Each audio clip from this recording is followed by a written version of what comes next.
Hello. Hey, Gossie. How you feeling? Nervous. Yeah.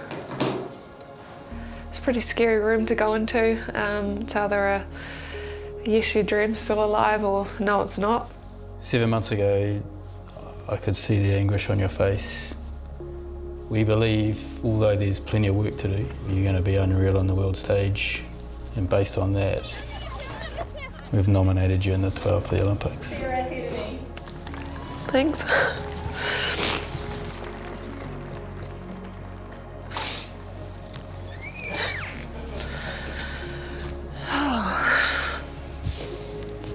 Good news.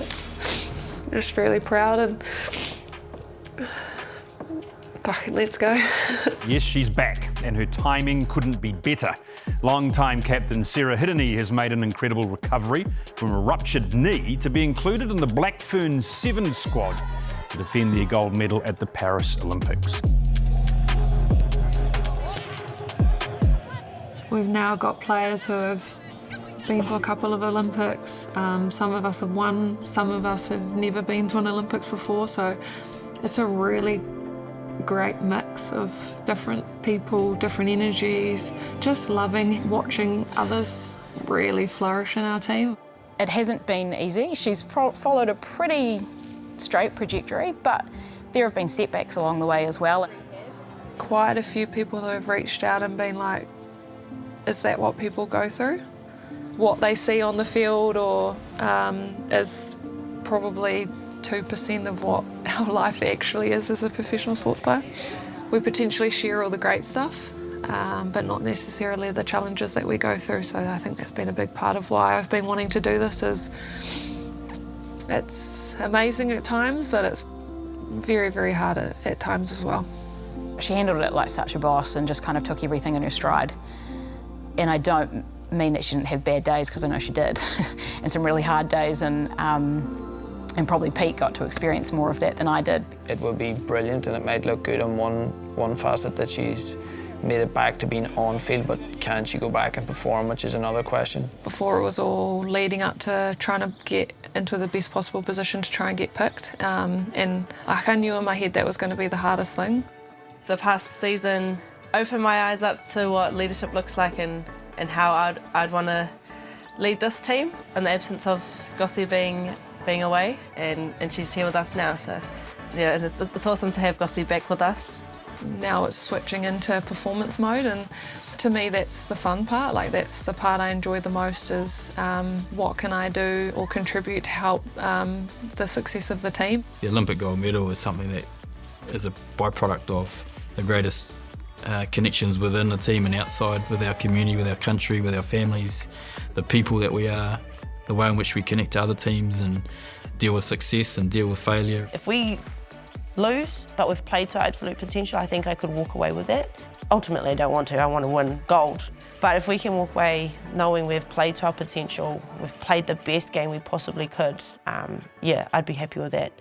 I know deep down now, like, I can't lose. Like, don't get me wrong, I love winning. I probably hate losing more than anything, but I think getting to this point, like, I'm so happy. It's like I've done the hardest possible challenge. Now I actually just get to enjoy playing footy and enjoying hanging out with my friends and, yeah, just compete on the biggest possible stage, which is, I think, I'm so grateful for. Welcome to France for the 2024 Paris Olympics. We are 2 days out from the Olympics starting. Today was a recovery day, so I went out and seen my husband in the city, which was good for the Wairoa. I know my family have just arrived here in Paris and are safe, so I'm happy about that. I suppose it made me realise why the tough days were so worth it, to be here, to experience everything that the Olympic life has to offer. And my body feels great, so I cannot wait for tomorrow's walkthrough, and then we get to get into it. Can't wait. China against New Zealand, Pool A of Rugby Sevens, and it's a first touch and her first return for Sarah Hirini. I was real nervous. excited to play and to represent like the team again and be a part of the group, but most people were like, can she actually handle playing at the Olympics again at that level? And like I felt that from my teammates, I felt that from my coaches, and I just wanted to play good, to be honest. Australia's going to dish one off for the great Sarah Hirini. Didn't think she would be on this field 8 months ago, and now returns with a full match and a try to finish. Welcome back, Sarah Hirini. New Zealand take it 43 points to 5. Just being able to get through that China game, it was almost like a bit of relief. My body's sweet, I know how good my knee's feeling, and just getting that one game under your belt. My next game was the Fiji game. Last Olympics we played Fiji in a semi, and it was the closest game we'd had. We went to extra time and potentially could have lost, and I don't know, our team just, it was like we stepped up another gear, and yeah, to finish off a pool game like that was pretty awesome. New Zealand march on 38 points to 7, defending gold medalists through pool play unbeaten. We could kind of then get day 2 ticked off and start focusing on finals day. Quarter-final between China and New Zealand at Paris 2024. Who else do you want in support? She'll just track the middle of this pitch all game. Being pressured here by China. Oh, heavy contact. Hirini and Ran Hong Ting, and ball goes to ground. Made by New Zealand number 5. Like I definitely do remember making contact, and then her on the ground holding her head.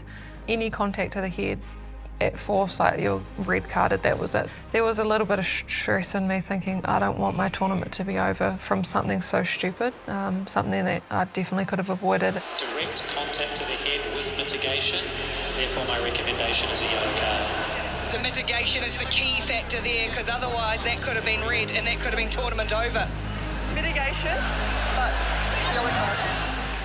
Yeah, I think for me it was a bit of relief, her bringing out the yellow card. I was like, okay, I can deal with that. It's a couple of minutes, but I knew the girls were going to be okay.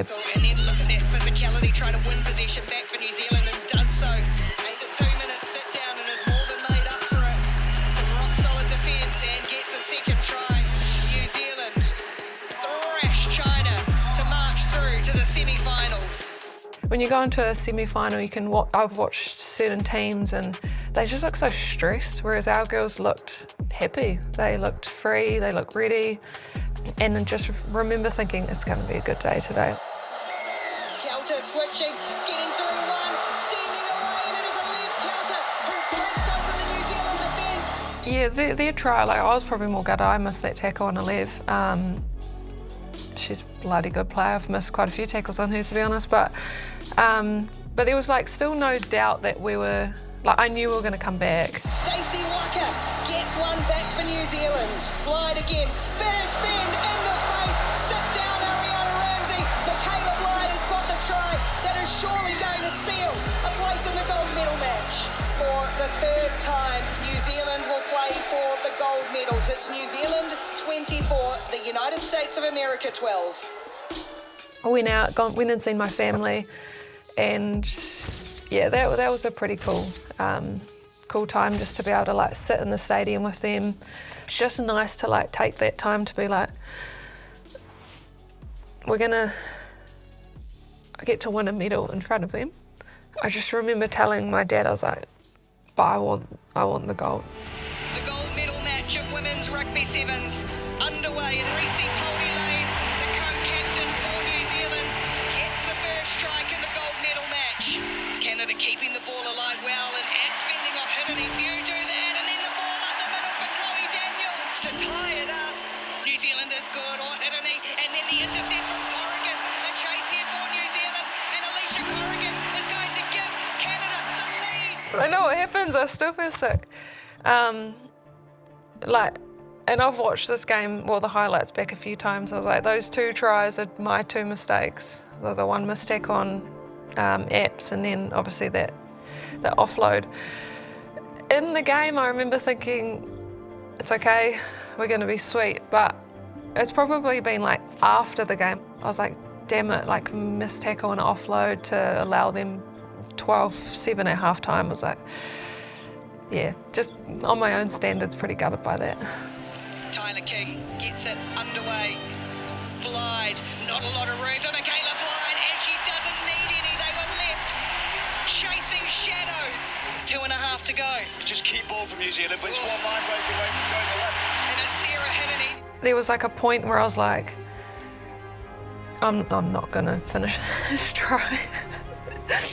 And heaps of people afterwards have been like, why didn't you put the foot down? Like, you would have been able to get there. But there was no part of me that was like, I'm gonna score this try. It was like, who else is around that I can offload to? And it's cool watching it back, like seeing Ty, Stace, Reese, Minnie, and I think George is just behind that. Like, you can see how much, like, they've put their head down and I was like, I need to get to her. And to me, that kind of summed up our Olympic campaign. Like, if someone went, we were all going. That was kind of what was going on. And thankfully, that this time I offloaded to Ty, and then we kind of got into 22. And once I seen Stace on the outside, it was like, she's going to score this, and this is it. To me, that was the game. And score a critical try for New Zealand. The smiling assassin does it again. A couple of minutes before that, I'd actually broken my face. I remember getting cleaned out from a ruck and being like, I've broken my cheekbone. Like, I knew instantly, I'd done it before. So when I got subbed off, I was like, yeah, sweet, like I'm actually quite ready to come off. I was in so much pain. And there was just blood everywhere, like my nose was bleeding. I could feel the excitement from everyone else. Like, we knew that we were gonna win at that point. There was no way that they were gonna score a try. And I just remember sitting there and being like, it's such a weird feeling, like I'm in so much pain, but I'm so happy. I was just quite content around just sitting there and enjoying that last little part. Blyde, they want one more to put the exclamation mark on. And then once Georgia kicked the ball out, I just got up and was like, Gold for New Zealand. we did it. Team without peer has done it again. And I could see everyone running it, and I was like, I can't even run onto the field. And lighting up the Stade de France. New Zealand champions. Wow, what a moment. But after Tokyo, it was like relief because we'd kind of got the monkey off our back, whereas that one was like almost like a sense of our team's the best sevens team in the world now. The most storied, successful team in women's rugby history. Gold medalists for the second time, New Zealand cut a sway through this draw. They barely had a finger laid on them until that final, where Canada made them earn these gold medals. Gold medalist, women's rugby sevens, Paris 2024, New Zealand. I just remember getting hugged from a few different people and just being really happy with, just being really, really happy that I was like, oh, it's done. Like, we've done it, we've finished. And I couldn't wait to just go and see my family and celebrate with them in the stands.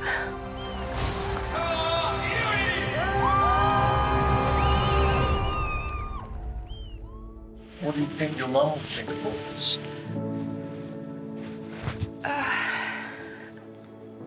The last Olympics, to be honest, I was playing for her. I think I was a lot on autopilot. Whereas this one, and probably why I took time to look around and enjoy everything, was because of like losing her so early. But I know how proud she would have been. And it was pretty cool that Dad brought a photo of her over and they chucked her on a seat, so she had her front row seats to watch me play as well, which, yeah. It's been so amazing to share the success that we've had with everyone, and hearing that they feel a part of it, to me, makes me even more happy. I think the coolest thing was like getting home from being away for a couple of weeks and having a good break, and then going down to my local supermarket and just talking to them about it, that they got up and watched the games, and hearing my neighbours get up and just how proud they are. It's like, it makes me so happy that everyone gets to feel a part of that. I would never ever have imagined the career that I've had. The opportunities that I've got to do what I've got to do and win what I've got to win it's hard to kind of put into words, but I'm so proud. What do you think she would think about what you've achieved?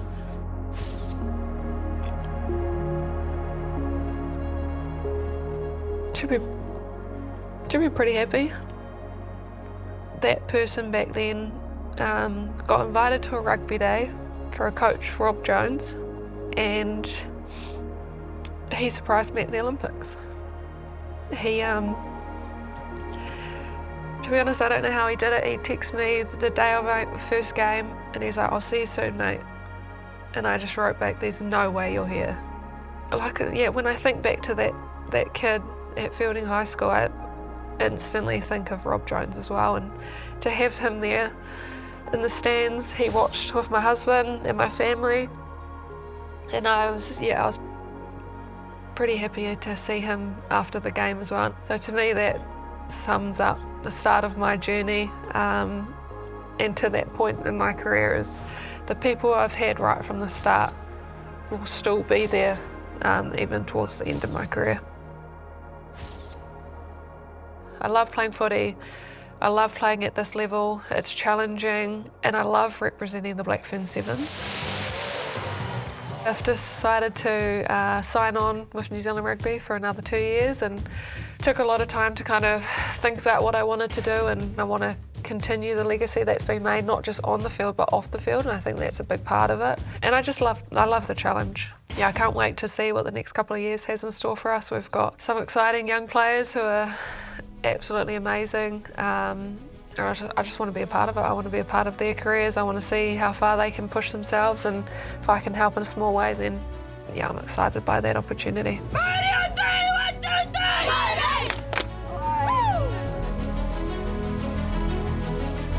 She does not look good. She looks distraught. This could be massive ramifications for New Zealand moving forward. And it's her first touch and her first return for Sarah Hirini. Didn't think she would be on this field 8 months ago. Welcome back, Sarah Hirini. Let's go! Oh, you look good, girl. You look very good.